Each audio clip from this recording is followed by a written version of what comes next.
Hello, everybody, and welcome back to Skip Allen Paints. It's raining like cats and dogs outside, so you may even actually hear it. Anyway, this particular video is in response to a question posted by Maribel. And one of the things that Maribel did say in her post was that she hoped I understood it because her English is not very good. And I'd like to address that. First, I'd like to say to folks that their native language is something other than English. If you can post in English your questions, please do so. But then if you would like, go ahead and post underneath your first post in the same message block. Go ahead and repeat your question in your native language. There's lots of ways to translate these days. They're not great, but you get the ballpark from most of them. If you can do both, English and then your native language, that gives me two things to look at to discern what your question is. If you can't write in English, don't worry about that. Go ahead and post your question in your native language. And I will try and translate. Now, if I can't translate, obviously I'm, I speak one language, English, but I would use one of the different types of software that we have available. And if I can't translate it to the point where I can understand it, I'll let you know that I just can't answer that one. But at least we've made the effort to try and answer the question for someone who is non-English speaking. I've been visited now by 172 countries, so obviously there's not an English-speaking person in every one of those countries that's following the blog. So let's try and open it up to those of you who do not know English. Post in your native language, and we'll see what I can figure out. Alrighty, so back to Maribel. Now, Maribel was asking about watercolor, and what she said was, let's see, let me grab it, bring it up. All right, so she said, hi, Skip, I'm so happy I found this great website to learn Corel Painter. I was using Cool Spring brushes, example, Fill 01. When I put one color over another, resulting dark area in the mixing is not like you do. Brushes will be setting before use. I think she might be saying there, should I set them before use? And then, sorry, my English is not very good. Actually, your English is quite good. All right, so this is what I think you're telling me you're having a problem with. I'm going to use Fill 2. Now, right now I'm working with just a pure red. And as I begin to paint, if I paint very, very lightly, I will get a light color. And as I increase my pressure, I can get a darker color. And it gets more and more intense. I'm trying to make this real clean, but I can't seem to do that today. But you get the idea that what I'm doing is posting from very light to very dark, okay, or painting that way. Now let's take blue, just a pure blue, and we'll do the same thing over the top. Okay, so as I begin to paint lightly, you can see that the center, this is not going dark. It's going darker than what it was, yes, because the way watercolor works is it goes from light to dark. Now, I was working pretty light the whole way, so I'm going to put dark here and blend out. Now, see how that went really black, but it didn't in other places or went very dark. Okay, so what makes the difference? The difference is really your pressure sensitivity. And if you have not gone up to Edit, Preferences, Brush Tracking, and made a mark on this scratch pad. And what I usually do is I just make one line that's fairly heavy, like that, and that will give me my settings, pressure settings, and velocity settings. And what it does is it says to Painter, okay, Skippy has a heavy hand, because I'm way over here. So when he presses down heavy, he really means he wants it to be light. So it will translate my heavy pressure to light, and then to get really heavy pressure, I have to press very hard. Now this is a global setup. Every brush in Painter will now react to this pressure setting, okay? But the good thing, inside of Painter, we have also a brush control panel called Brush Calibration.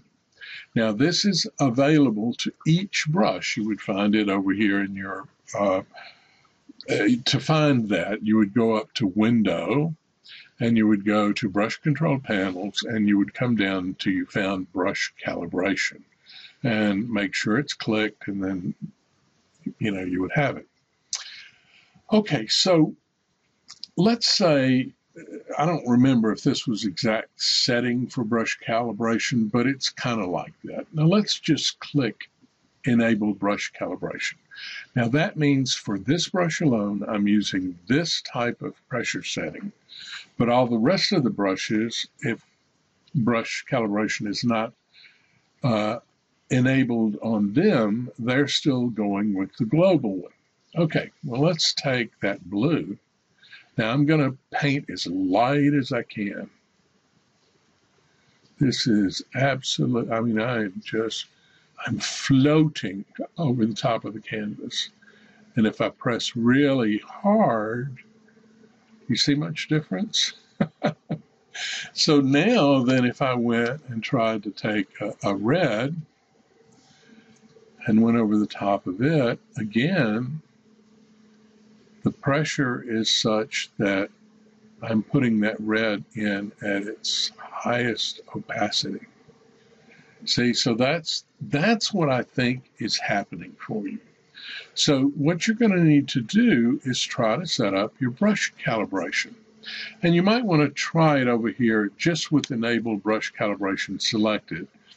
And if you want to try it, what you want to do is click on this, and that will open up the scratch pad. A lot of people don't like the scratch pad and would prefer moving the sliders themselves. And I think that's a very valid way of working. And I do that too, but this will get you a ballpark figure. Then take a medium to heavy pressure stroke and make it there. And that will set up your power scale. Now, depending on how you do your stroke, you're going to get different settings. That's why I say try to go in here and use a medium to heavy single stroke and see what pops up. Okay? Click that OK. Now, we're back with the brush calibration. We have that enabled, and we were able to do this kind of thing and get a new calibration. Now try that red again, and I have it very light, and I could bring in that old dark blue and put it very light. And so now I'm actually mixing that blue and red, because if I sample the color, see, I've got really, gosh, this is very light, so I have to press hard to get it to show, but I've got a very nice purpley color. Now, anytime I paint, see, I can paint over this multiple times, and each time it's going to get darker, but not all the way black. Not at this point. It is possible to go all the way back black, but that's for another discussion. All right, so what I would tell you to do is check on your pressure settings and see if that will make the difference for you. Now, there's one other thing we can do. We can work on different layers. So if I add another watercolor layer, and here, let me pull this out so y'all got this, so you can see it. All right, so I've got this pink down here on this layer, and I'm going up on the layer above. And let's bring in a yellow. And we'll paint right over the top of this, again, using that same pressure setting. And see, that's giving me a very light color. I could have gone in and worked fairly dark in the beginning. See, so I'm still getting these transparencies that I need, but it all has to do with the way you apply the pressure. Now that would be kind of a nice orangey color. That's pretty close to the original color, actually. And then the mixed color looks a little bit like that. Now, just for funsies, let's put in a blue. By the way, when you're doing this type of stuff, be sure that in your layers panel, you have pick up underlying color selected, okay? That will give you a better response or transparency showing the layers below. Okay, so see, there you go. That's the, again, multiple layers and using different colors. Now, again, with this, if I press hard, I'm going to get dark blue. If I press hard, I'm going to get dark red. And if I press hard with yellow, I'm going to get yellow added to the mix. And the end result is black, or actually it's not black, but it's a variation, let's say it's a warm black. And that's probably that might be as dark as I would get with this particular brush. Now, I hope that answers your question, Mary Bell. This is generally what I think is happening. Do you need to reset your brushes? Absolutely. When I get a new set from somebody, I kind of routinely go in and reset each brush. Just hit the reset tool. That's this tool right here, and reset, so that I'm, starting out where the person who made the brushes wanted me to start. All righty then. Hope that helped. Talk to you guys later. Bye-bye.